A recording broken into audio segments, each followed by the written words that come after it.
Assalamualaikum dan salam sejahtera. Oke, apa kabar semuanya? Mudah-mudahan semuanya dalam keadaan sehat walafiat, seperti halnya saya sekarang. Walaupun saya sekarang menjalani karantin di rumah di Malaysia, tapi alhamdulillah saya dalam keadaan sehat walafiat. Teman-teman sekalian, terutama warga negara Indonesia yang ingin kembali masuk ke Malaysia. Mananya dulu sempat keluar dan sekarang ingin masuk kembali ke Malaysia. Saya ingin berbagi pengalaman, berbagi informasi. Mudah-mudahan ini bermanfaat, ya. Setidaknya bisa sedikit memberikan pengetahuan agar kita mudah masuk kembali ke Malaysia. Nah, yang pertama, sepengetahuan saya ya, silakan kalau yang lain tahu silakan ditambahkan, bahwa yang boleh masuk ke Malaysia yang pertama adalah tentu saja warga negara Malaysia. Yang kedua adalah warga negara asing yang sudah memiliki visa jangka panjang. Ya, yang sudah memiliki visa jangka panjang setahun, 2 tahun, 5 tahun ya, lalu kemudian sempat pulang ke Indonesia dan ingin kembali masuk. Para diplomat juga bisa diperbolehkan masuk. Lalu kemudian mungkin ada keluarga seperti keluarga saya ya, atau keluarga warga negara Indonesia yang ingin masuk kembali ke negara Malaysia mengikuti suaminya atau mengikuti istrinya. Nah, dengan cara meminta calling visa dulu. Itu yang dialami oleh teman-teman saya demikian. Jadi teman-teman saya sudah lama terpisah dengan keluarganya, anak istrinya di Indonesia, dan ingin dibawa masuk ke Indonesia, ke Malaysia, maka harus meminta calling visa dulu ya, untuk bisa masuk ke Malaysia. Itu juga bisa, dan lain-lain ya, dan lain-lain. Nah, yang terpenting sekarang adalah bagaimana prosesnya. Tentu saja yang ingin saya bagikan sekarang ini adalah berdasarkan pengalaman saya sendiri. Teman-teman sekalian, yang perlu diperhatikan yang pertama kali sebelum berangkat ke Malaysia adalah tentukan tanggalnya, kapan harus pergi ke Malaysia. Lalu kemudian beli tiket. Kenapa demikian? Tiket ini dijadikan syarat ya untuk memohon karantina di rumah. Bagi warga negara asing yang sudah memiliki visa jangka panjang ya, diperbolehkan meminta karantina di rumah selama 7 hari. Tentu dengan syarat. Syaratnya adalah sudah vaksin lengkap 2. Seperti saya. Nah, bagi yang belum lengkap atau belum sama sekali, boleh masuk tetapi harus karantin di hotel ya, karantin di hotel selama 10 hari kalau tidak salah, atau lebih ya. Tapi kalau saya yang sudah vaksin lengkap, boleh meminta karantin di rumah ya selama 7 hari. Nah, inilah proses masuk, bagaimana bisa mendapatkan karantin di rumah yang ingin saya bagikan dalam video ini. Begini teman-teman sekalian, berdasarkan pengalaman pribadi. Pada awalnya saya tidak punya pengalaman, ya. Saya belum tahu informasi dari mana-mana, ya. Hanya sepotong, ternyata juga berubah. Nah, yang saya alami adalah begitu saya pulang ke Indonesia, saya ingin kembali. Saya sudah tanya-tanya bagaimana caranya, ya. Lalu kemudian ada yang memberikan saya link, ya, link website, aplikasi yang harus diisi untuk mengajukan permohonan karantin di rumah. Saya tunjukkan ya. Ini saya bukakan. Nah, ini namanya. hso.moh.gov.my ya. Silakan nanti saya taruh di keterangan di bawah ya, di bawah. Nah, ini teman-teman sekalian perlu diisi ya, ini perlu diisi. Yang pertama, tekan aplikasi, apply now, lalu diisi nama, nomor telepon di Malaysia, ya. Lalu kemudian yang kita minta adalah home karantin. Ya, ini macam-macam karantin ya. Nah, kita minta yang home karantin. Lalu kemudian siapa ini yang jadi yang akan melaksanakan perjalanan. Nah, kalau kita sendiri, maka kita klik yang ini. Lalu, tentu saja ini adalah paspor kita, email kita, dan kapan kita akan terbang. Nah, teman-teman sekalian, ketika saya mengajukan permohonan, saya sempat kaget ya, karena belum pernah pengalaman. Ketika saya ngeklik ini, semua hanya ada beberapa saja tanggal yang tidak dicoret, yang lain dicoret semua. Ketika itu saya berpikir, waduh, semuanya sudah penuh. Berarti tanggal-tanggal ini sudah penuh. Saya pikir begitu. Ya, ternyata ya tanggal ini adalah yang terbuka ini adalah 10 hari atau 7 hari sebelum kita berangkat. Maknanya kalau sekarang ini tanggal 5, maka yang akan terbuka adalah sampai tanggal 15. 10 hari ke depan. Nah, ini yang perlu diperhatikan. Jadi kalau seandainya sudah beli tiket, ya, setidaknya tiket itu dibeli 10 hari sebelumnya. Lalu kemudian tiketnya itu dipakai daftar, dipakai mengajukan permohonan. Ya, kalau seandainya kita klik tanggal 20, maka yang terbuka adalah 10 hari ke depan. Nah, inilah yang membuat saya kemarin sempat gagal yang pertama. Jadi teman-teman sekalian perlu kehati-hatian di dalam mengisi ini karena tidak semuanya diterima.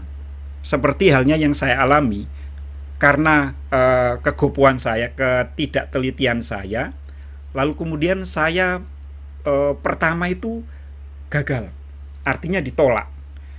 Alasannya yang tertulis ya, yang tertulis di sini ada nggak ya? Oh, tidak ada. Yang tertulis jawabannya ya, jawaban dari balasan ini ya adalah rumah tidak sesuai dengan rumah tidak sesuai untuk karantin di rumah. Itu jawabannya. Nah, teman-teman sekalian, saya lanjutkan. Lalu kemudian isi siapa traveler atau pelaku perjalanan ya, nama, lalu kemudian kewarganegaraan, paspor lagi, tanggal lahir, jenis kelamin. Nah, vaksin juga dicantumkan di sini. Lalu kemudian ini dokumen-dokumen. Yang pertama adalah paspor ya. Lalu kemudian vaksin kalau ada sudah dijadikan bentuk dijadikan bentuk PDF ya, dijadikan bentuk PDF boleh, atau ini PNG, JPEG, lalu kemudian PDF. Lalu kemudian ada dokumen-dokumen lain tambahan sebagai bahan pendukung. Lalu kemudian My Entry ini sekarang sudah tidak diperlukan lagi teman-teman sekalian ya, tidak diperlukan lagi. Lalu kemudian, nah ini tiket ini wajib harus ada, makanya harus pesan tiket terlebih dahulu teman-teman sekalian ya. Nah, lalu kemudian ini kalau satu cukup satu ini saja. Seandainya membawa keluarga yang lain, maka diisilah traveler yang kedua, ketiga, keempat. Lalu kemudian yang bawahnya lagi diinformasikan ya, negara asal, lalu kemudian transportasinya apa ya, udara. Nah, kalau ini tertulis kalau udara naik pesawat, lalu kemudian nomor penerbangan, kedatangan tanggal berapa, lalu kemudian di mana turun lapangan terbang tentu saja adalah KLIA. Kalau yang turun KLIA, kedatangan tanggal berapa? Sebenarnya kalau ini diklik ini otomatis ya, dan jam berapa. Lalu kemudian, nah ini alamat rumah ya, alamat rumah. Diisi alamat rumah yang jelas, lalu kemudian di mana? Di Johor, Kelantan, wilayah persekutuan, kode pos, lalu kemudian ini kita isi juga di mana distriknya. Lalu kemudian, nah ini harus teliti juga teman-teman sekalian. Di rumah itu ada berapa orang, ya? Tidak termasuk kita ya. Ada berapa orang. Lalu kemudian total ada nggak orang yang berusia 60 tahun ke atas? Ada nggak orang yang di bawah 12 tahun? Lalu kemudian ada nggak di antara orang yang di rumah itu yang memiliki penyakit kronis? Kemudian ada berapa jumlah kamar? Ada berapa jumlah toilet? Lalu kemudian ada berapa kamar yang ada toiletnya? Dan yang kemudian ada nggak orang hamil? Nah itu diisi. Lalu kemudian kita tulis ini, kita ulang di sini. Lalu kemudian submit. Nah ini harus kita isi dengan teliti.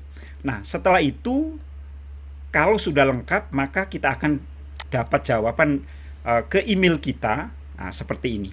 Kita dapat nomor, lalu kemudian kita dapat passcode. Nah ini kita gunakan nanti untuk ngecek. Nah, kita gunakan untuk ngecek ke sini nanti, ya, diterima atau tidak. Setelah kita dapat ini, diterima atau tidak. Nah jawabannya ini memakan waktu 3 hari, ya, memakan waktu 3 hari dari pendaftaran, ya. Saya pernah 3 hari, saya pernah juga 4 hari baru keluar. Nah, itu paling lama 4 hari karena saya 3 kali permohonan ya, yang 2 kali ditolak dan 1 kali diterima. Nah ini perlu difahami teman-teman sekalian ya. Nah, selanjutnya kalau sudah diterima maka kita akan terbang di waktu yang sudah ditentukan tadi. Ya, kita akan terbang di waktu yang sudah kita tentukan. Proses terbang ini sekarang adalah bagaimana membeli tiket. Bagi teman-teman yang misalnya di wilayah Jakarta, ya, akan gampang, langsung ke Soekarno-Hatta. Tapi bagi yang di wilayah negara provinsi lain, maka ini akan mengalami agak sedikit kesulitan, rumit lah. Bukan rumit, perlu kehati-hatian di dalam membeli tiket. Yang pertama, ya, di dalam membeli tiket karena kita harus ke Jakarta bagi yang jauh dari Soekarno-Hatta. Kalau dekat nggak apa-apa naik darat misalnya ya, naik kereta api atau diantar oleh keluarga, tidak ada masalah. Nah persoalannya adalah sekarang kalau seandainya kita naik pesawat, seperti saya dari Surabaya, atau mungkin ada yang dari Lombok, ada yang dari Bali, ada yang dari Medan, harus ke Jakarta dulu. Nah ini perlu dihati-hati. Yang pertama adalah beli tiketnya. Saran saya tadi beli tiket yang dari Soekarno-Hatta ke Kuala Lumpur dulu untuk syarat meminta atau melakukan permohonan pengajuan karantin di rumah. Itu perlu tiket dari Jakarta ke Surabaya. Dari Jakarta ke Kuala Lumpur. Itu jadi syarat. Nah, lalu kemudian kalau sudah diterima, baru belilah tiket dari daerah kita menuju ke Soekarno-Hatta. Saran saya kalau caranya seperti ini, beli tiketnya yang sore, ya, yaitu ada jam 16.40 kalau nggak salah ya, jam 16.40. Yang kemudian saya kemarin sempat mundur 30 menit. Kalau mundur itu tidak apa-apa, ya, mundur sebentar itu tidak apa-apa. ya daripada ketinggalan. Nah, belilah tiket dari daerah Anda yang pagi-pagi sehingga ada waktu yang cukup untuk persiapan di penerbangan, jangan sampai terlalu mepet. Nah, cara yang kedua adalah beli tiket yang langsung. Ya, jadi misalnya kalau saya dari Surabaya, beli tiket dari Surabaya langsung ke Kuala Lumpur tapi transit Jakarta. Ini tiket yang seperti ini enaknya kalau seandainya terjadi keterlambatan penerbangan dari daerah kita. Kalau saya dari Surabaya, maka kita akan diurus ya. Misalnya kemarin ada teman saya juga yang melakukan perjalanan seperti itu. Jadi dari Surabaya beliau beli tiket penerbangan jam 2. Sementara dari Jakarta ke Kuala Lumpur harus terbang jam 16.40. Nah, ternyata yang dari Surabaya ini delay kurang lebih 1 jam kalau nggak salah. Akhirnya nyampe di Jakarta ya di Terminal 2 sudah ketinggalan pesawat. Nah, karena ini perlu diperhatikan juga kalau bisa beli tiket itu yang seperti ini ya. Jadi beli tiket dari daerah langsung ke Kuala Lumpur transit Jakarta. Karena satu perusahaan yaitu Lion dan Malindo, dari Jakarta ke Kuala Lumpurnya pakai Malindo, makanya dia masih ditempatkan di hotel karena beliau harus diterbangkan keesokan harinya jam 11.40. Nah, dicarikan hotel yang dekat dengan bandara ya, Terminal 3, kemudian diantar ke hotel, besok paginya dijemput kembali. Walaupun kemarin ceritanya jam 11.40 setelah check-in ternyata pesawat diundur lagi ke jam 19. Nah, ini riskan terjadi seperti ini. Nah, gitu ya. Jadi saran saya, kalau saya cenderung seperti teman saya tadi. Walaupun itu tidak saya lakukan. Kalau saya kan tiketnya 2, terpisah. Saya dari Surabaya ke Jakarta, lalu kemudian beli tiket lagi dari Jakarta ke Kuala Lumpur. Tapi saran saya, belilah 1 tiket untuk 2 perjalanan, untuk 2 penerbangan. Nah, begitu teman-teman sekalian ya. Nah, jangan sampai ketinggalan pesawat. Kalaupun ketinggalan pesawat seperti teman saya tadi, keesokan harinya akan diberi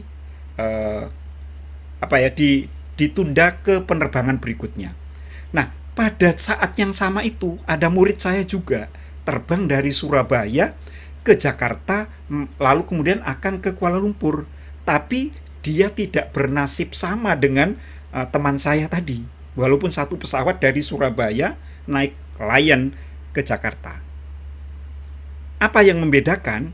Ternyata murid saya ini dan keluarganya dari Surabaya ke Jakarta dia beli Lion, lalu kemudian dari Jakarta ke Kuala Lumpur dia naik AirAsia. Ya, tidak satu perusahaan dengan Malindo. Jadi dia naik AirAsia. Ternyata sampai di Jakarta AirAsianya cancel. Kalau teman saya tadi dia diterbangkan keesokan harinya, nah untuk murid saya ini dia terpaksa harus balik pulang ke Kediri. Kenapa? Karena tiket pesawatnya sangat mahal ya. Untuk kalau dia pindah ke Malindo atau yang lain tidak cukup kemampuan pada saat itu, akhirnya memilih pulang lagi ke Jakarta, ke Kediri, ke daerahnya. Tentu ini sangat merepotkan ya teman-teman sekalian. Kalau di Pulau Jawa masih mending ada kereta api. Lah kalau teman-teman dari daerah lain ya, tentu ini sangat riskan. Nah, itu saran saya di dalam membeli tiket perlu kehati-hatian. Oke, sekarang kita terbang. Sudah terbang ya.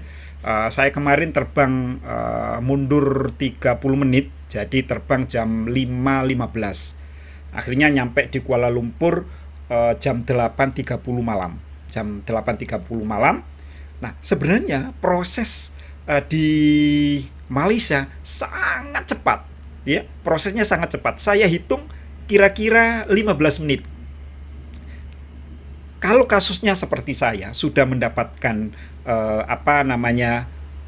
persetujuan home karantin atau karantina di rumah, ya, maka prosesnya seperti ini.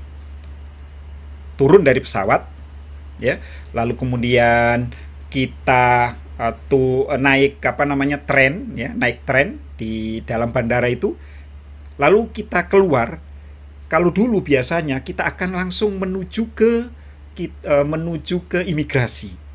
Nah, sebelum naik tren tadi itu sudah ada yang menyarankan kita untuk scan MySejahtera. MySejahtera itu peduli lindunginya Malaysia. Kalau di Indonesia peduli lindungi, kalau di Malaysia MySejahtera. Maka teman-teman dari Indonesia harus sudah punya atau download MySejahtera dulu.